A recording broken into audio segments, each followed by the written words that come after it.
What is going on, guys? Today we got our first look at the next Dokkan Fest exclusive unit for the JP side. As you guys know, the Majin Vegeta dropped on both sides, and global it was leaked that we're getting the physical SS2 Goku as well as the STR Kid Buu as global's next Dokkan Fest exclusives. So we were kind of waiting to see what the next Dokkan Fest would be for the JP side, and we have our first leak here in the news for a Dokkan Fest exclusive Raditz here.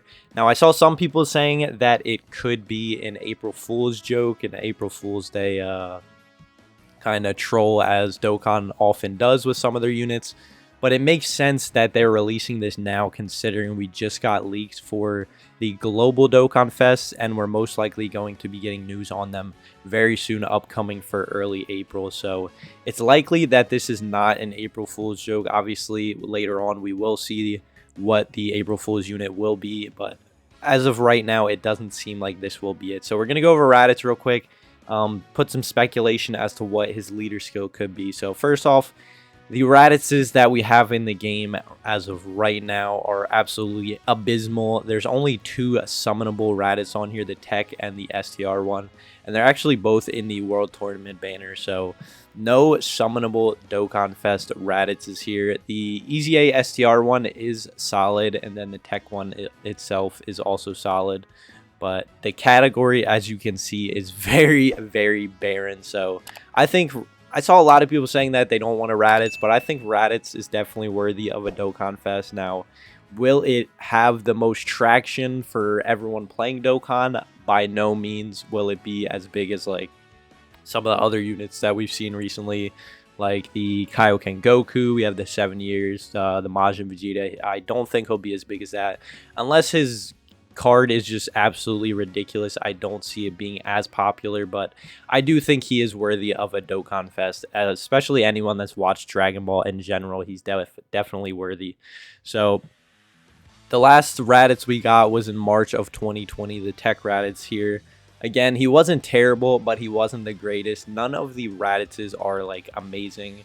The STR one right here is pretty solid with his EZA. If we go over, so he raised attack and defense on super. He gets attack and defense plus 15% per key sphere obtained, and then an additional attack boost. So he's not terrible, but again, he's not the greatest. So we don't really have a good, solid Raditz unit in there. We also have the free-to-play one and the free-to-play Kid Raditz and Vegeta. I won't really count them. And then the free-to-play one, not really even worth talking about, but Raditz falls under Low Class Warrior, Pure Saiyan, Goku's Family, Terrifying Conqueror, Space Traveling Warrior. So it'll be interesting to see if they do a 200% lead, which I'd imagine they would, considering after the 7 years, most of the units we're going to see from now on will have the 200% lead, but it kind of conflicts with the units that have been dropping on the JP side. So, for example, Terrifying Conquerors, as you guys know, the Ginyu just dropped on JP a little bit ago. He was a Terrifying Conquerors lead, so it wouldn't really make sense for them to make another 200% Terrifying Conquerors lead. He also had the 30% for Space Traveling Warrior, which which Raditz does fall under as well. So maybe they go Space Traveling Warrior. Low Class Warrior would make the most sense, but if we look at the Low Class Warrior category, it is absolutely horrid. Aside from the version Z update Goku, no one really in here is great in the slightest. Turles is not bad. He's a good support, but other than that, there's no one really on here. Bardock is in much need of an EZA.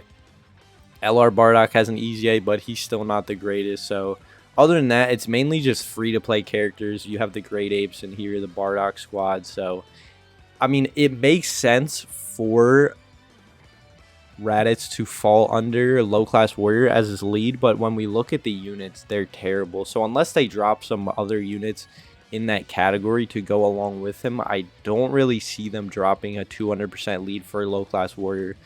So that kind of cancels out Low Class Warrior. That cancels out Terrifying Conquerors. Space Traveling Warriors is still kind of in there, although they do fall under Ginyu's 200% lead. So we're left with Pure Saiyans and Goku's Family.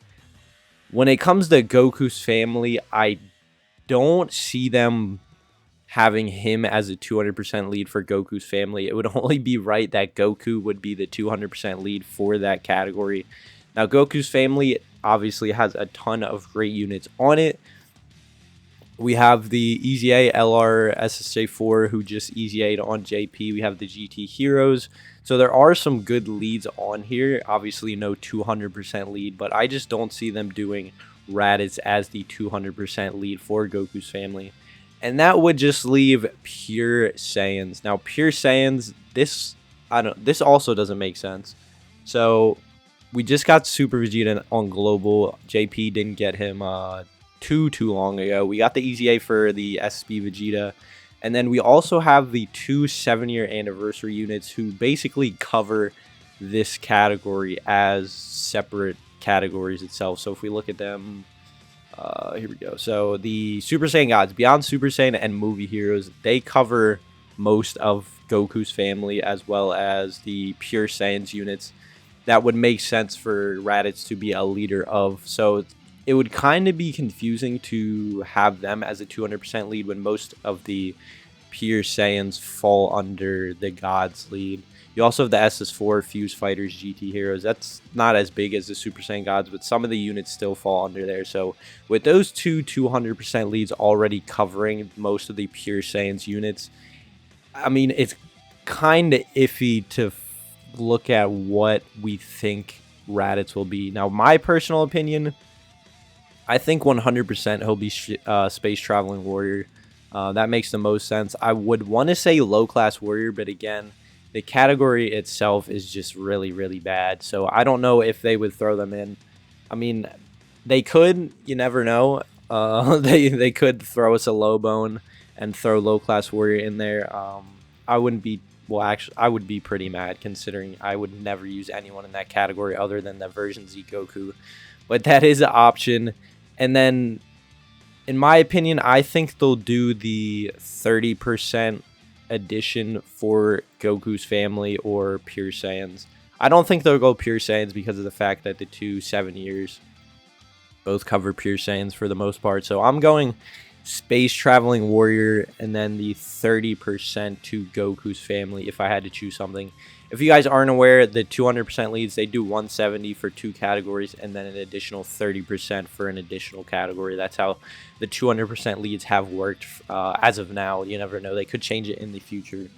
But with the second 170 category, I honestly have no clue because for me, Low Class Warrior would make the most sense. But again, the category, it's just terrible. So for now, I'm just going to speculate Space Traveling Warrior as the one category under the 170 part and then Goku's family as the 30% part. You guys will have to let me know down below in the comments what you guys think his leader skill would be. I'm interested to see. I always look on Twitter to see what everyone goes for. So that's my opinion on his leader skill. Other than that, we don't really have any information. Like I mentioned, mostly early April when we see the Global Dokkan Fest is when we'll also see the JP Dokkan Fest for this Raditz coming out. So that is it, basically. I do believe, hopefully you guys enjoyed. If you did, definitely smash that like button and be greatly appreciated. If you're new, you want to stay tuned for more content, whether it be news, summons, gameplay, we have it all on the channel. So go down there, consider hitting that subscribe button. I don't cover too much JP because I just recently started on JP, so my account isn't the greatest. I don't really have teams to do the events, but when it comes to news, I will cover mainly a global player. So if you guys do follow global, definitely go down there, consider hitting that subscribe button. But yeah, that is Raditz for you. Let me know what you guys think down below in the comments, or shoot me your Twitter predictions. My socials are always down below as well. But other than that, I hope you guys have a blessed rest of your day, and I'll see you guys in the next video. I'm out. Peace.